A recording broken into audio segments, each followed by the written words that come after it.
사사기 1장 1절부터 2장 5절 말씀. 여호수아가 죽은 후에 이스라엘 자손이 여호와께 여쭈어 이르되 우리 가운데 누가 먼저 올라가서 가나안 족속과 싸우리이까. 여호와께서 이르시되 유다가 올라갈지니라. 보라, 내가 이 땅을 그의 손에 넘겨주었노라 하시니라. 유다가 그의 형제 시므온에게 이르되 내가 제비 뽑아 얻은 땅에 나와 함께 올라가서 가나안 족속과 싸우자. 그리하면 나도 네가 제비 뽑아 얻은 땅에 함께하리라 하니 이에 시므온이 그와 함께 가니라. 유다가 올라가매 여호와께서 가나안 족속과 브리스 족속을 그들의 손에 넘겨주시니 그들이 베색에서 10,000명을 죽이고 또 베색에서 아도니 베색을 만나 그와 싸워서 가나안 족속과 브리스 족속을 죽이니 아도니 베색이 도망하는지라. 그를 쫓아가서 잡아 그의 엄지손가락과 엄지발가락을 자르매 아도니 베색이 이르되 옛적에 70명의 왕들이 그들의 엄지손가락과 엄지발가락이 잘리고 내 상 아래에서 먹을 것을 줍더니 하나님이 내가 행한 대로 내게 갚으심이로다 하니라. 무리가 그를 끌고 예루살렘에 이르렀더니 그가 거기서 죽었더라.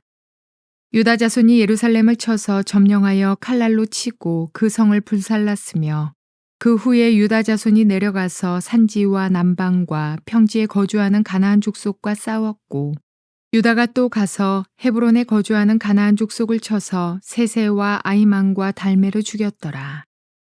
헤브론의 본 이름은 기럇 아르바였더라. 거기서 나아가서 드빌의 주민들을 쳤으니 드빌의 본 이름은 기럇세벨이라. 갈렙이 말하기를 기럇세벨을 쳐서 그것을 점령하는 자에게는 내 딸 악사를 아내로 주리라 하였더니 갈렙의 아우 그나스의 아들인 온니엘이 그것을 점령하였으므로 갈렙이 그의 딸 악사를 그에게 아내로 주었더라. 악사가 출가할 때에 그에게 청하여 자기 아버지에게 밭을 구하자 하고 나귀에서 내리매 갈렙이 묻되 네가 무엇을 원하느냐 하니 이르되 내게 복을 주소서. 아버지께서 나를 남방으로 보내시니 샘물도 내게 주소서 하매 갈렙이 윗샘과 아랫샘을 그에게 주었더라. 모세의 장인은 겐 사람이라. 그의 자손이 유다 자손과 함께 종려나무 성읍에서 올라가서 아란 남방의 유다 황무지에 이르러 그 백성 중에 거주하니라. 유다가 그의 형제 시므온과 함께 가서 스밧에 거주하는 가나안 족속을 쳐서 그곳을 진멸하였으므로 그 성읍의 이름을 호르마라 하니라. 유다가 또 가사 및 그 지역과 아스글론 및 그 지역과 에그론 및 그 지역을 점령하였고 여호와께서 유다와 함께 계셨으므로 그가 산지 주민을 쫓아내었으나 골짜기의 주민들은 철병거가 있으므로 그들을 쫓아내지 못하였으며 그들이 모세가 명령한 대로 헤브론을 갈렙에게 주었더니 그가 거기서 안악의 세 아들을 쫓아내었고 베냐민 자손은 예루살렘에 거주하는 여부스 족속을 쫓아내지 못하였으므로 여부스 족속이 베냐민 자손과 함께 오늘까지 예루살렘에 거주하니라. 요셉 가문도 베델을 치러 올라가니 여호와께서 그와 함께 하시니라. 요셉 가문이 베델을 정탐하게 하였는데 그 성읍의 본 이름은 루스라.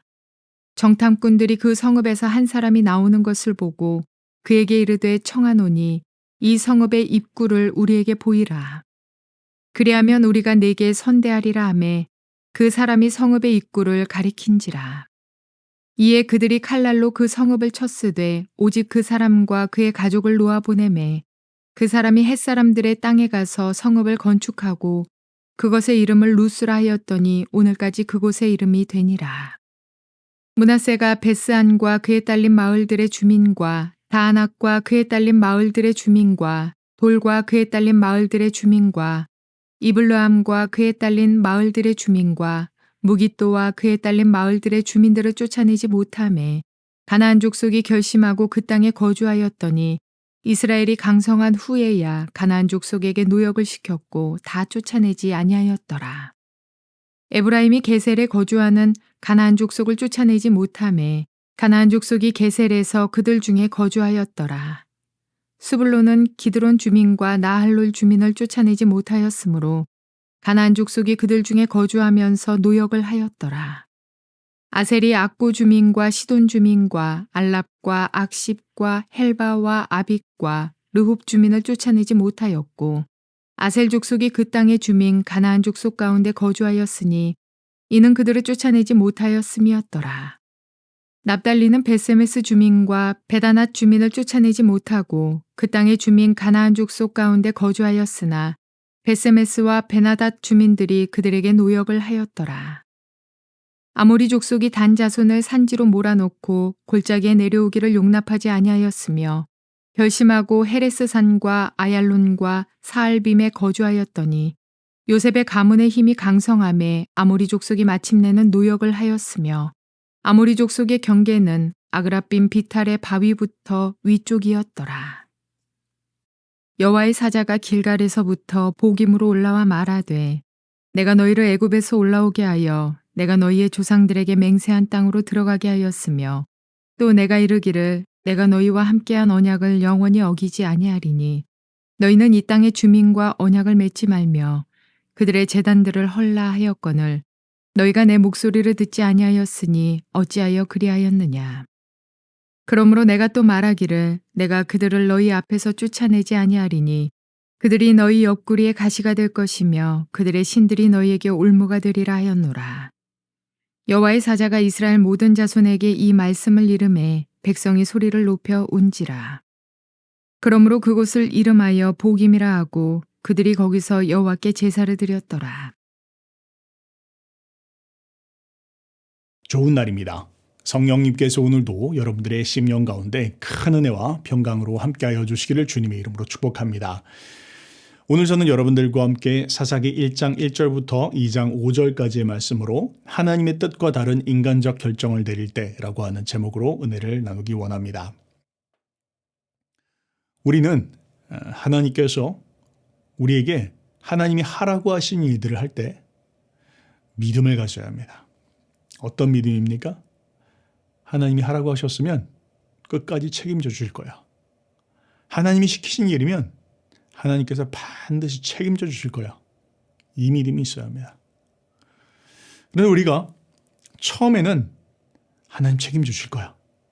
이렇게 우리는 믿지만 그런데 가다가 어려움이 찾아오고 또 뭔가 일이 풀리지 않으면 거기에 인간적인 생각을 섞기 시작합니다. 이렇게 해서 된 거 아닌가? 내가 이렇게 했어야 되는 거 아닌가? 이렇게 안 해서 이렇게 된 거 아닌가? 이런 생각들을 하면서 하나님이 말씀하신 대로가 아니라 내가 생각한 주관과 내가 생각하는 합리적인 것들을 섞기 시작합니다. 근데 그것이 처음에는 그렇게 티가 안 납니다.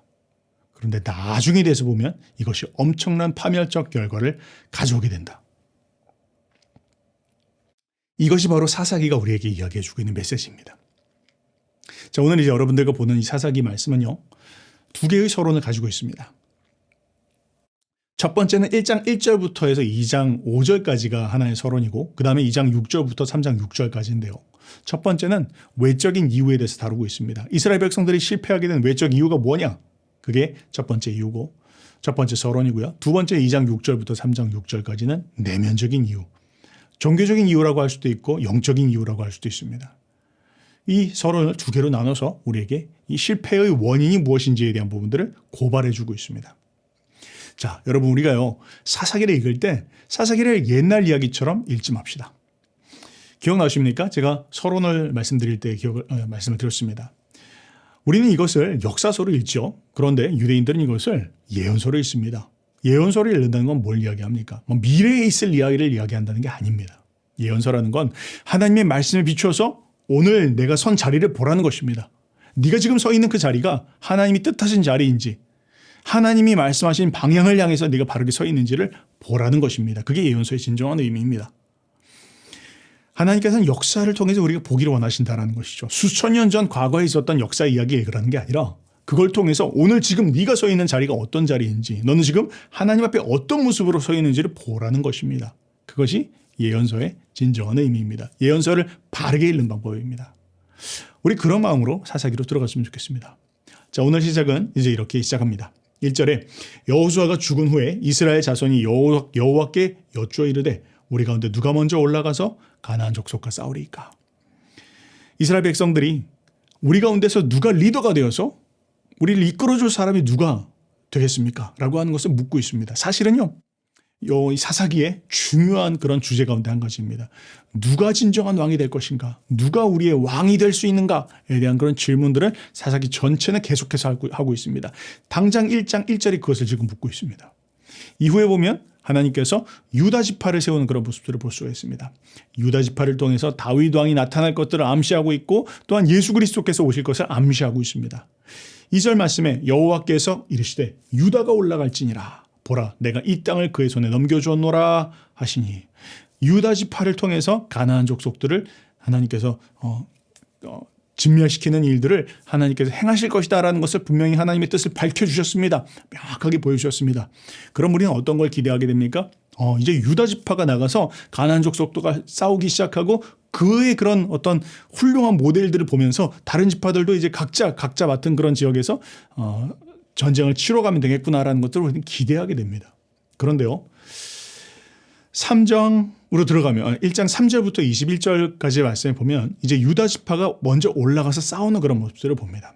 성공적인 그런 모습들입니다. 근데 그 성공과 함께 그 이면에 그림자들이 져 있는 것들을 보게 됩니다. 한번 3절 말씀을 읽어보죠. 유다가 그의 형제 시몬에게 이르되 내가 제비 뽑아 얻은 땅에 나와 함께 올라가서 가나안 족속과 싸우자. 그리하면 나도 내가 제비 뽑아 얻은 땅에 함께 가리니 하니 이에 시몬이 그와 함께 가니라. 자, 언뜻 보면 이상해 보이지 않습니다. 합리적으로도 보여집니다. 상식적으로도 보여집니다. 그런데 여기에는 지금 뭔가 문제가 있습니다. 어떤 문제입니까? 하나님께서 말씀하셨습니다. 유다가 올라가라. 그 말은 유다를 통해서 하나님께서 하실 일이 있다는 것입니다. 하나님이 유다와 시므온을 언급하지 않으셨어요. 그런데 유다는 하나님이 분명히 말씀하셨지만 나를 하나님께서 부르셨고 우리 지파를 통해서 하나님께서 이루실 것이다라는 것을 들었음에도 불구하고 그의 마음 가운데 인간적 염려가 있습니다. 인간적 근심이 있습니다. 누가 좀 도와줬으면, 누가 좀 지지해줬으면, 누가 좀 함께해 줬으면. 실은 보면요, 이 시므온 지파는 군사적으로 봤을 때, 인구수로 봤을 때 거의 미미한 지파입니다. 의미가 없습니다. 군사적으로 도움이 전혀 안 됩니다. 그럼에도 불구하고 지금 그것을 요청하고 있다는 것이죠. 인간적 기대를 한 것입니다. 하나님이 분명히 말씀하신 것에 대한 믿음에 대해서는 반걸음을 떼고 오히려 인간적인 생각들을 섞기 시작했다는 것을 초보부터 지금 이야기를 하고 있는 것입니다. 자, 그런데요. 이런 인간적으로 하는 행동들, 인간적인 생각들이 섞이기 시작하는 것은 처음에는 큰 문제가 되지 않는 것처럼 보이지만 이것은 나중에 시간이 들기 시작하면 더 확대되고 더 강화되고 나중에는 자기 눈에 오른 대로 행동하면서 결국에는 어디서부터 무엇이 잘못됐는지 모를 때가 있다는 것을 오늘 사사기는 우리에게 이야기해 주고 있습니다. 그러면서 4절 말씀을 들어가 봅시다. 유다가 올라가매 여호와께서 가나안 족속과 브리스 족속을 그들의 손에 넘겨주시니 그들이 베색에서 10,000명을 죽이고 또 베색에서 아도니 베색을 만나 그와 싸워서 가나안 족속과 브리스 족속을 죽이니 아도니 베색이 도망하는지라 그를 가서 잡아 그의 엄지손가락과 엄지 발가락을 자르매 그렇게 이야기하고 있습니다. 자, 유다 지파가 들어가서 시므온과 함께 올라가서 베색이라는 그런 도시에 가서 가나안 족속과 브리스 족속을 죽였다. 그리고 그 왕인 아도니 베색을 사로잡았다. 손가락과 발가락을 잘랐다. 그렇게 지금 이야기를 하고 있습니다. 자, 그런데요. 이것도 물론 진멸의 모습을 용맹한 그런 모습들을 보여주는 것처럼 보입니다. 그런데 여기에도 뭔가 우리가 좋지 않은 그런 부정적인 그런 모습들을 볼 수가 있습니다. 무엇입니까? 하나님의 뜻에 온전히 따르지 않고 있는 그런 모습들을 보게 됩니다. 여러분 신명기 말씀에 보면요. 하나님의 진멸이 선포된 도시를 어떻게 다루는가에 대해서 하나님 말씀하셨어요. 진멸이 선포된 도시들을 들어가서 싸울 때 칼날로 쳐서 죽이라 그렇게 이야기하고 있습니다. 물론 그것이 오늘날 기준에서는 잔인해 보이는 것이지만 칼날로 쳐서 죽이라는 것은 이런 식으로 고문하지 말라는 것입니다. 고문하고 사람들을 모멸을 주고 또 어떤 막 이런 방법으로 죽이지 말라는 것입니다. 지금 근데 여기서 어떻게 죽이고 있어요? 안 죽였습니다. 죽이지 않는 것부터가 하나님 앞에 불순종이고 죽이지 않을 뿐만 아니라 손가락과 발가락을 자르고 그들에게 모멸을 주는 이것은 당시의 가나안의 풍습입니다. 여러분이 가나안의 풍습은 뭡니까? 하나님이 싫어하시는 것이고 진멸하고 하신 대상입니다. 그런데 지금 거룩한 하나님의 성전을 치르고 있는 이스라엘 족속들이 들어가서 가나안 사람들이 하고 있는 풍속대로 그들이 하고 있는 모습대로 싸움을 하고 있는 그런 모습들을 보게 된다는 것이죠. 이건 인간적 전쟁이 아니라는 거예요. 어떤 민족이 크다, 세다, 지금 이런 거 나타내는 전쟁이 아니라는 것입니다. 진멸하는 것입니다. 하나님의 성전을 선포하는 것이고 하나님의 성소를 정결케 하기 위해서 지금 들어간 것입니다. 그런데 지금 이들은 인간적 생각을 섞기 시작했습니다. 우리 민족이, 우리 지파가 더 세지, 뭐 이런 것들을 나타내기 위해서 지금 그들이 하는 방식으로 손가락과 발가락을 잘라서 죽이지 않고 그를 사로잡아 예루살렘까지 끌고 와서 예루살렘에서 아마 뭐 감염이 돼서 죽었겠죠. 이런 식으로 죽였다라는 것입니다. 하나님이 기뻐하시지 않는 방법입니다. 심지어 성경에 뭐라고 이야기하고 있습니까? 심지어는 본보기를 보이기 위해서 그를 나무에 달아 죽인다 할지라도 하루를 넘기지 않게 하셨습니다. 이유는 무엇입니까? 수치스럽지 않게 하라는 것이죠. 인간의 최소한의 존엄을 지켜주시는 그런 모습입니다. 이런 식으로 다루고 있는 것은 하나님의 뜻이 아닙니다. 자신들의 생각을 섞기 시작한 것입니다. 여호와의 뜻이 무엇인지가 아니라 가나안 사람들이 하고 있는 그런 모습대로 전쟁을 치르고 있는 모습들이 나타나기 시작했다는 것이죠. 그 다음부터 8절부터 15절까지 보면 유다 지파가 이제 예루살렘을 정복하고 그리고 또한 산지와 남방과 또 평지에 거주하는 가나안 족속들과 싸운 이야기들과 그리고 또한 헤브론을 친 이야기들을 다루고 있습니다. 이건 참 잘한 그런 승리의 이야기입니다. 베색에서의 승리의 여세를 모아서 예루살렘의 일부를 정복하게 됩니다. 그리고는 이제 산간지방과 네게부와 또 지중해와 해서 밑으로 계속 남단하면서 전쟁을 치르고 있습니다. 그 가운데서 그런데 특별한 그런 언급이 헤브론에 대해서 다시 한번 언급을 하고 있습니다. 헤브론에 대한 언급은 사실은 이전에도 나왔습니다. 여호수아서에 나왔죠. 갈렙을 통해서 얻었던 그런 성읍입니다. 그런데 지금 그것을 반복해서 이야기해 주고 있습니다. 헤브론을 쳐서 세세와 아히만과 달메를 죽였더라 그렇게 이야기하고 있습니다. 신실하고 충정 깊은 갈렙을 통해서 그 갈렙 가문의 영웅적인 그런 영웅담을 다시 한번 반복하고 기억했다라는 것을 이야기하고 있습니다. 자, 갈렙은 그런 믿음을 가지고 헤브론을 쳤고 뿐만 아니라 기럇 셰벨이라고 하는 도시는 자신의 조카였던 운니엘을 통해서 그 성읍을 차지하게 됐다 그렇게 이야기하고 있습니다. 운니엘은 바로 그런 믿음을 가지고 기럇 셰벨을 차지함으로 이 갈렙의 딸이죠. 악사를 얻게 되고 또 땅을 얻게 되고 여기 보니까 또한 윗셈과 아랫셈을 얻게 되었다. 풍성한 상급을 얻게 되었다라는 것을 우리에게 교훈해 주고 있습니다. 그렇습니다. 하나님의 약속의 말씀을 의심하지 않고 믿음으로 나가면 하나님께서 반드시 승리를 주십니다.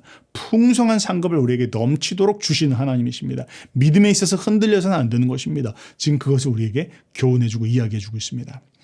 그러면서 더 나가서 16절부터 21절까지의 말씀을 보면 이렇게 16절에 이렇게 시작합니다. 모세의 장인은 겐 사람이라 그의 자손이 유다 자손과 함께 종려나무 성읍에 올라가 아랏 남방의 유다 황무지에 이르러 그 백성 중에 거주하니라 그렇게 이야기하고 있습니다. 우리가 이 성경 앞부분에 보면 모세의 장인이었던 이드로는 미디안 사람이었다 그렇게 이야기하고 있고요. 미디안의 한 지파였던 겐 족속이었던 것으로 우리가 성경을 보면 알 수가 있습니다.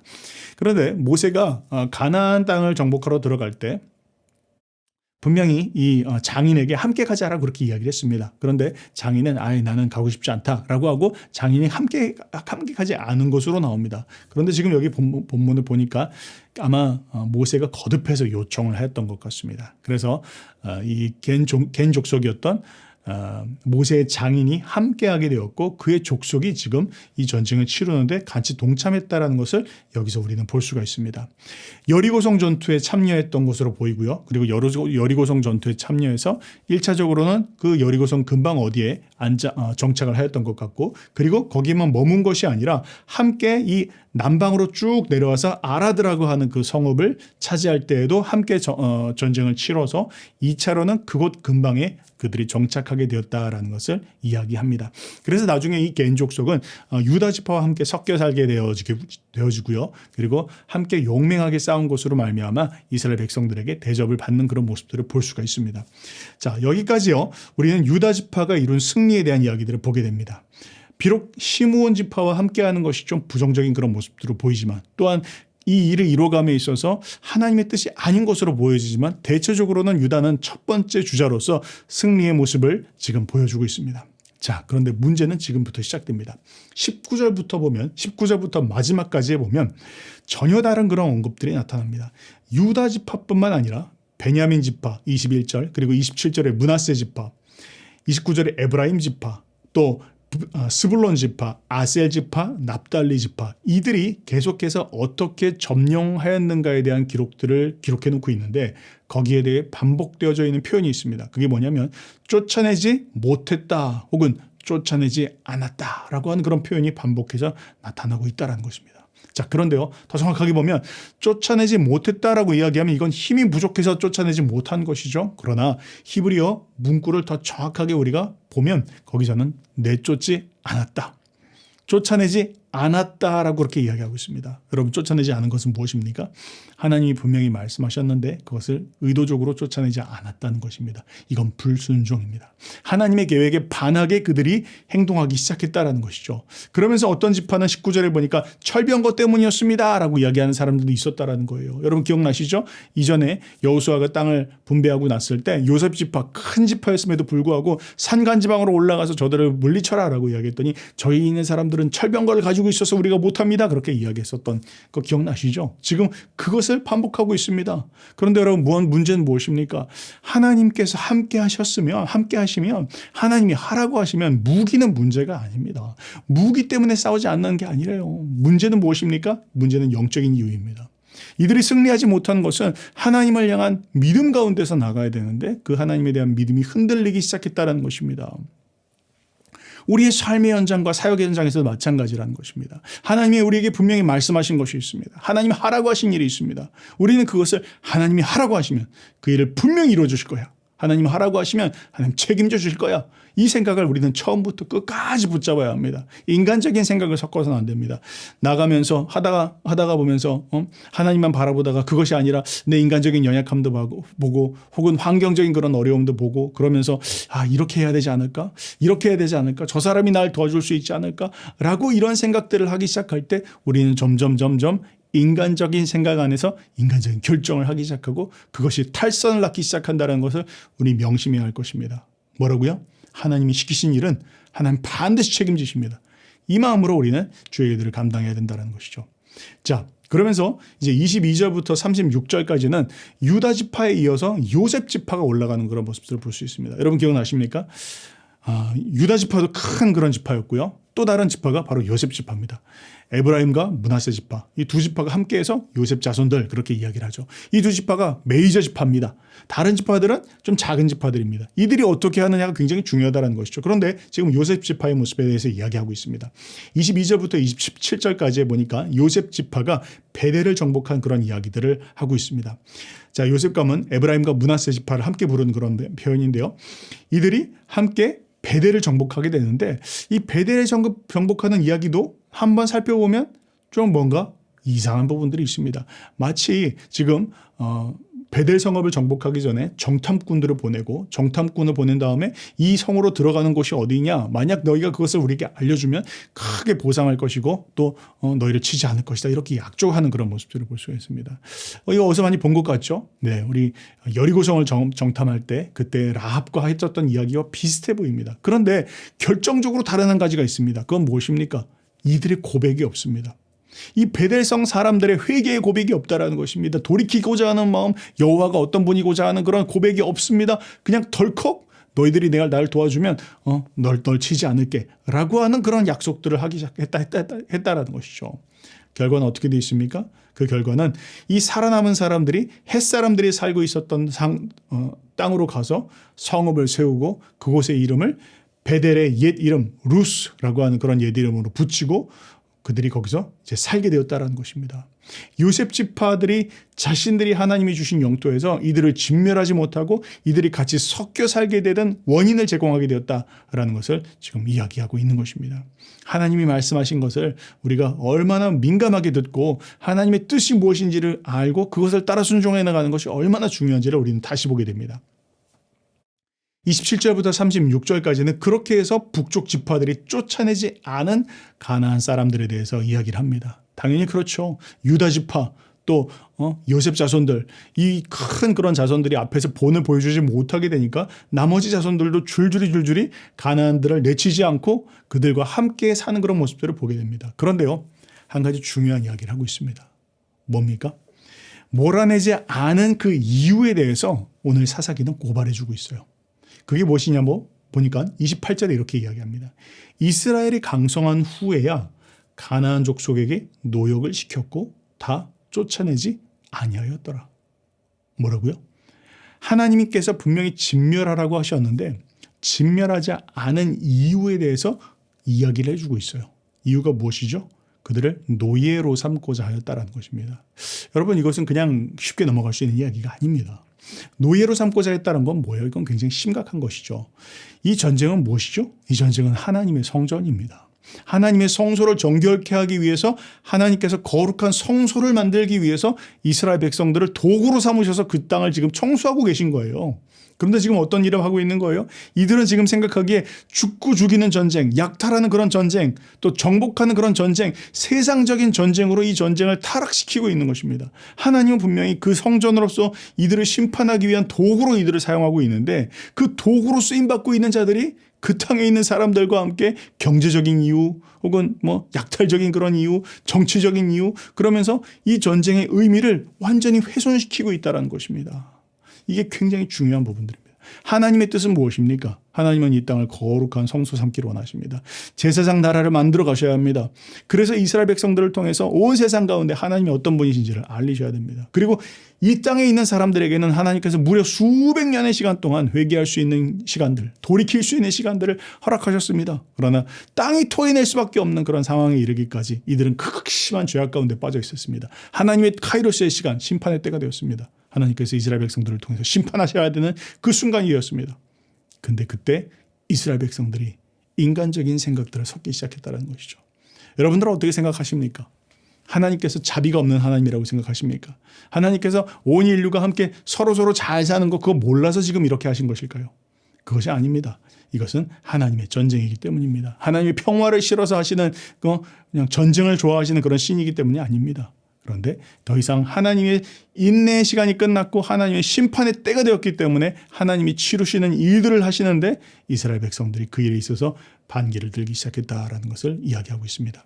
자, 2장 1절부터 5절까지는 바로 그 결과에 대해서 이야기합니다. 1절부터 5절은 이렇게 이야기하는데요. 1절부터 5절은 중요한 반복되는 표현들이 있습니다. 바로 내가라고 하는 표현입니다. 한번 읽어보겠습니다. 여호와의 사자가 길갈에서부터 복임으로 올라와 말하되 내가 너희를 애굽에서 올라오게 하여 내가 너희 조상들에게 맹세한 땅으로 들어가게 하였으며 또 내가 이르기를 내가 너희와 함께한 언약을 영원히 어기지 아니하리라 하리니 그렇게 이야기하고 있죠. 뭘 말씀하고 있습니까? 하나님이 애굽에서부터 너희를 인도해 주신 것도 하셨고 또 너희에게 약속한 땅도 주셨고 뿐만 아니라 너희와 한 약속을 굳게 지켜줄 것이다 라고 하나님께서 약속도 하셨는데 라고 하시면서 다시 2절에 너희는 이 땅의 주민과 언약을 맺지 말고 그들의 제단을 헐라하였거늘 너희가 내 목소리를 듣지 아니하였으니 어찌 그리하였느냐. 하나님의 뜻을 거부하고 네가 왜 인간적인 생각을 섞었느냐. 하나님의 뜻을 네가 끝까지 믿지 않고 왜 인간적으로 결정하고 거기에 그것들을 섞기 시작했느냐라는 것들을 지금 하나님께서 지적해 주고 있는 것입니다. 그러면서 3절에 그러므로 내가 또 말하기를 내가 그들을 너희 앞에서 쫓아내지 아니하리니 그들이 너희 옆구리에 가시가 될 것이며 그들이 신들이 너희의 올무가 되리라 하였노라. 우리가 하나님께서 말씀하신 심판을 집행해 나가지 않기 시작할 때 오히려 그 대상이 여러분들을 심판하시는 대상이 되어진다는 거 우리는 기억해야 할 것입니다. 하나님의 말씀에 그때그때 우리가 말씀대로 순종하면 하나님께서는 길을 열어주시지만 그러나 그렇지 않기 시작할 때 우리는 오히려 그것을 통해서 심판을 받고 하나님의 징계를 받게 된다는 것을 이야기하고 있습니다. 4절입니다. 여호와의 사자가 이스라엘 모든 자손에게 이 말씀을 이름해 백성이 소리 높여 운지라. 그러므로 그곳을 이름하여 복임이라 하고 그들이 거기서 여호와께 제사를 드렸더라. 자, 울어도 소용이 없습니다. 하나님 앞에 부르짖고 하나님 잘못했습니다라고 이야기하였지만 그러나 이미 하나님께서 말씀하신 명령들을 지키지 않기 시작할 때 탈선은 시작되었다라고 지금 이야기하고 있는 것입니다. 앞으로 펼쳐질 이야기들은 바로 그것의 결과에 대한 부분들을 우리는 보게 되어질 것입니다. 자, 오늘 말씀 정리하면서 우리 기억합시다. 무엇을 기억해야 합니까? 하나님이 하신 말씀, 하나님이 시키신 일들에 대해서 우리는 하나님이 시키셨으면 책임져 주신다, 이루어 주신다라는 그런 믿음으로 끝까지 나가야 합니다. 인간적인 생각과 내가 생각하기엔 이런 것이 옳은 것 같은데, 내가 판단하기엔 이게 합리적인 것 같은데, 이런 일들을 섞이기 시작할 때 우리는 잘못된 판단, 인간적인 판단으로 나아갈 수 있게 되고, 그것은 파멸적 결과를 낳는다는 거 기억해야 할 것입니다. 오늘 하나님의 말씀을 가지고 오늘 우리의 삶을 한번 비춰볼 수 있기를 바라고요. 그런 가운데 승리하시는 저와 여러분들 되시기를 주님의 이름으로 축복합니다.